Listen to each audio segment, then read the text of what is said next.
আসসালামু আলাইকুম। সংবাদে আপনাদের সবাইকে স্বাগত জানাচ্ছি। আমি ফিরোজ তোহা। শুরুতেই সংবাদ শিরোনাম।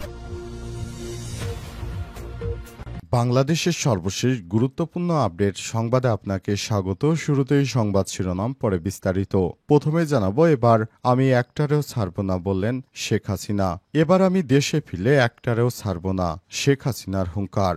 গত বছর 5ই আগস্ট ছাত্র জনতার অভ্যুত্থানে শেখ হাসিনা প্রধানমন্ত্রীর পদ থেকে পদত্যাগ করে ভারতে পালিয়ে যান। এরপর থেকে একের পর এক ফাঁস হচ্ছে তার নানাজনের সঙ্গে ফোনালাপ। এবার সাবেক মন্ত্রী ও আওয়ামী লীগের সভাপতিমণ্ডলের সদস্য জাহাঙ্গীর কবির নানকের সঙ্গে শেখ হাসিনার একটি অডিও ভাইরাল হয়েছে। এ বিষয়ে গুরুত্বপূর্ণ সংবাদ জানাবো, সঙ্গেই থাকুন।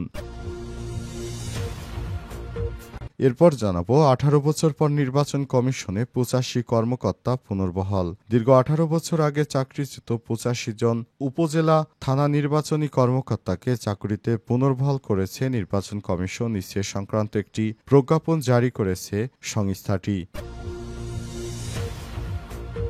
এদিকে এনবিআরের আরও 4 কর্মকর্তা বরখাস্ত।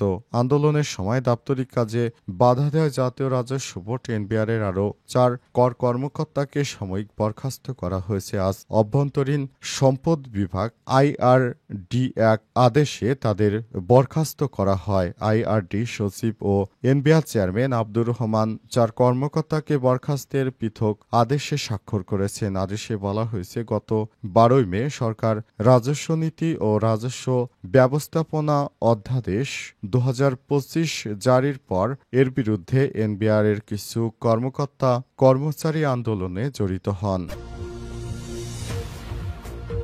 এদিকে মেলায় ঘুরতে নেওয়ার কথা বলে প্রতিবন্ধী কিশোরীকে সংঘবদ্ধ ধর্ষণ। নারায়ণগঞ্জের ফতুল্লায় মেলায় ঘুরতে নিয়ে যাওয়ার কথা বলে এক বুদ্ধি প্রতিবন্ধী কিশোরীকে সংঘবদ্ধ ধর্ষণ করা হয়েছে। এই ঘটনায় আজ কিশোরীর বড় ভাই বাদী হয়ে ফতুল্লায় একটি মামলা দায়ের করেন। এবং সর্বশেষ জানাবো, শ্রমিক লীগের ঢাকা মহানগর উত্তর সভাপতি গ্রেপ্তার। কার্যক্রম নিষিদ্ধ সংগঠন আওয়ামী লীগের বাংলাদেশ জাতীয় শ্রমিক লীগের ঢাকা মহানগর উত্তর শাখার সভাপতি মোহাম্মদ হুমায়ুন কবির 48কে গ্রেপ্তার করেছে মহানগর পুলিশের counter terrorism and transnational crime CTTC unit. প্রিয় দর্শক, এতক্ষণ শুনছিলেন সংবাদ শিরোনাম, এবারে বিস্তারিত। তবে তার আগে বন্ধুরা, অনুরোধ থাকবে সংবাদটিতে একটি লাইক দিন। এই চ্যানেলে আপনি নতুন হয়ে থাকলে আমাদের সংবাদটি দেখতে দেখতে চ্যানেলটি সাবস্ক্রাইব করে রাখুন। কমেন্ট করে বন্ধুরা আপনার মূল্যবান মতামত জানিয়ে দিন আপনি বিশ্বের কোন দেশ থেকে বা বাংলাদেশের কোন স্থান থেকে আমাদের সংবাদটি দেখছেন এবং শুনছেন। আর বন্ধুরা, এই সংবাদটি আপনার সোশ্যাল মিডিয়া ফেসবুকে শেয়ার করে বন্ধুদেরও দেখার সুযোগ করে দিন। এবারে বিস্তারিত। এবার আমি একটারেও ছাড়ব না, হাসিনার হুঙ্কার।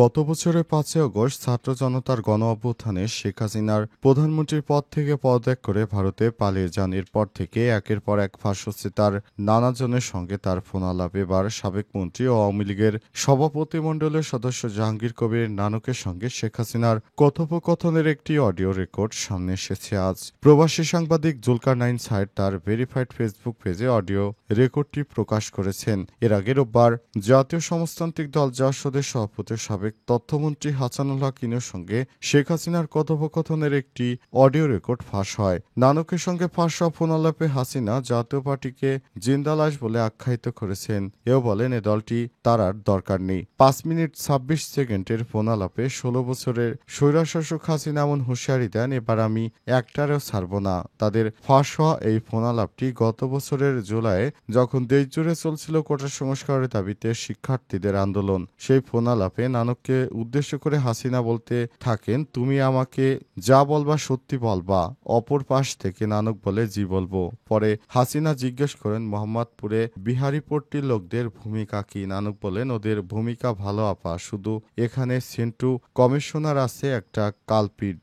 জাতীয় পার্টির ওর সঙ্গে কয়েকটা ছেলে আছে, ও সেন্টু তো ওই এলাকার কাউন্সিলর, ওর কাছ থেকে বেনিফিট নেয়। ওই গুটি কয়েক ছেলে, 15 থেকে 20টা ছেলে, ওরা সব আমাদের পক্ষে ছিল। মোহাম্মদপুরে সব ঠিক আছে, শুধু পল্লবীতে ঝামেলা। আওয়ামী লীগের ওই নেতা আরো বলেন, কিন্তু আপা সেন্টুকে ধরলে আবার জাতীয় পার্টি চেতবে যাবে। হাসিনা নানককে ধমক দিয়ে বলেন, চুপ করো, জাতীয় পার্টি চেতলে আমার কি যায় আসে? জাতীয় পার্টির আর কতজন আছে, দরকার নাই ও সব পার্টি টাটির, ওদের নিয়ে আর কি করবা জিন্দা লাশ নিয়ে, আমি এখন একটারেও ছাড়বো না, অপর পাশ থেকে নানুক বলে একেবারে সাইকা ফেলতে হবে আপা, সাইকা সাইকা ধরতে হবে, তা না হলে তারা কিন্তু আমাদের পিছনে লেগে গেছে, তাদেরকে সাইকা সাইকা মারতে হবে, না মারলে এই পার্টি কখনো থামবে না বলে জানান জাহাঙ্গীর কবির নানক।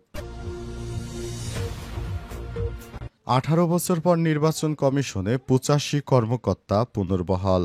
দীর্ঘ 18 বছর আগে চাকরিচ্যুত 85 জন নির্বাচন কর্মকর্তাকে চাকরি পুনর্বহাল করেছে নির্বাচন কমিশন। ইসিএ সংক্রান্ত প্রজ্ঞাপন জারি করেছে সাংবিধানিক প্রতিষ্ঠানটি।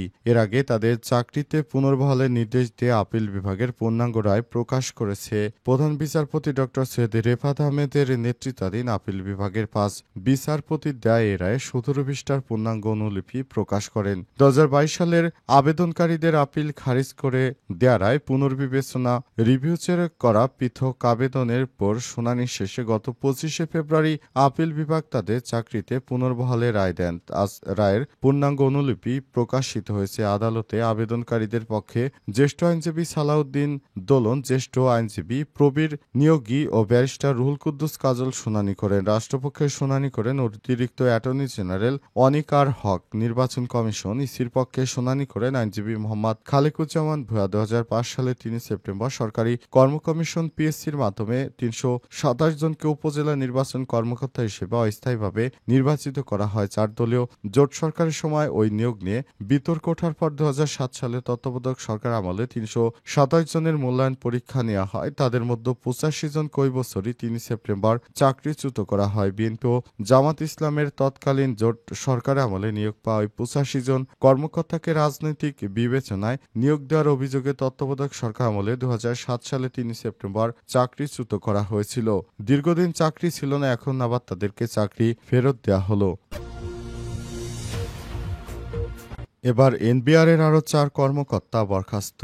সরকারকে বিপাকে ফেলতে এনবিআরের কর্মকর্তারা আন্দোলন করেছিল। সরকারের পক্ষ থেকে এনবিআরের কর্মকর্তাদের সেই দাবি দেওয়া মেনে নেওয়ার পরও তারা অন্তর্বর্তীকালীন সরকারকে ফেলে দেওয়ার জন্য বিভিন্ন ষড়যন্ত্র করেছিল। এমনকি তারা আমদানি রপ্তানির কার্যক্রমও বন্ধ করে দিয়েছিল। সরকারি চাকরি করে সরকারের বিরুদ্ধে তারা আন্দোলন করে দেশের আমদানি রপ্তানি কার্যক্রম বন্ধ করে দিয়ে দেশটাকে বিপাকে ফেলার ষড়যন্ত্র করছিল। এরপরে সব কর্মকর্তাদের বিরুদ্ধে সরকার এবার কঠোর পদক্ষেপ নিতে শুরু করেছে। এর আগে সচিবালয়েও ব্যাপক হারে আন্দোলন সংগ্রাম শুরু হয়। সেসব আন্দোলনে সরকারকে ফেলে দেওয়ার জন্য তারা চক্রান্ত করেছিল, কিন্তু শেষ পর্যন্ত অন্তর্বর্তীকালীন সরকারের প্রধান উপদেষ্টা প্রফেসর ড. মোহাম্মদ ইউনূস বেছে বেছে সব স্বৈরাচারী দোসর কর্মকর্তাদেরকে চাকরিচ্যুত করছে। এরই ধারাবাহিকতায় নতুন করে আবার 4 জন স্বৈরাচারের দোসরকে সরকার চাকরিচ্যুত করল, এমনটাই জানিয়েছে সরকারের পক্ষ থেকে। তাদেরকে চাকরিচ্যুত করার পেছনে তারা সরকারকে বিপাকে ফেলার জন্য ষড়যন্ত্র করেছিল। এসব কারণেই মূলত তাদেরকে এই চাকরিচ্যুত করার সিদ্ধান্ত নেওয়া হয়েছে। আর এই ঘটনা ঘটার পর এখন থেকে এনবিআরের কর্মকর্তারা ক্ষমা চাচ্ছে, কিন্তু যারা মূলত তখন ড. মোহাম্মদ ইউনূস সরকারকে বিপাকে ফেলতেছিল তাদের বিরুদ্ধে কড়া অ্যাকশন নেওয়া হচ্ছে। মেলায় ঘুরতে নেওয়ার কথা বলে প্রতিবন্ধী কিশোরীকে সংঘবদ্ধ ধর্ষণ। নারায়ণগঞ্জের ফতুল্লায় মেলায় ঘুরতে নিয়ে যাওয়ার কথা বলে এক বুদ্ধি প্রতিবন্ধী কিশোরীকে সংঘবদ্ধ ধর্ষণ করা হয়েছে। এই ঘটনায় আজ কিশোরীর বড় ভাই বাদী হয়ে ফতুল্লা মডেল থানায় 2 জনের বিরুদ্ধে মামলা দায়ের করেছেন। এই ঘটনার পর কিশোরীর খালাতো ভগ্নিপতি কাউসার 30 ও তার বন্ধু আওয়াল 30 পালিয়ে গেছে। ফতুল্লার মডেল থানার ওসি শরীফুল ইসলাম জানান, 15 আগস্ট সন্ধ্যায় বাড়ির কাছে মেলায় ঘুরতে নিয়ে যাওয়ার কথা বলে কাউসার বুদ্ধি প্রতিবন্ধী কিশোরীকে বাসা থেকে নিয়ে যায়। এরপর কিছুটা দূরে পশ্চিম নয়ামাটি রেললাইন এলাকায় আলম মিয়ার 4র্থ তলা বাড়ির নিচতলার উত্তর পাশে ভাড়াটিয়ার কক্ষে নিয়ে একের পর এক কিশোরীকে ধর্ষণ করে 2 জন কিশোরীর পরিবার অভিযোগ করতে দেরি হয় ধর্ষণকারীদের গ্রেপ্তার করতে পারেনি প্রশাসনের কর্মকর্তারা। তারা মূলত দ্বিধায় ছিল এ বিষয়টি তারা পুলিশকে জানাবে কিনা। তবে অবশেষে পরিবারের পক্ষ থেকে সিদ্ধান্ত গ্রহণ করা হয়েছে যে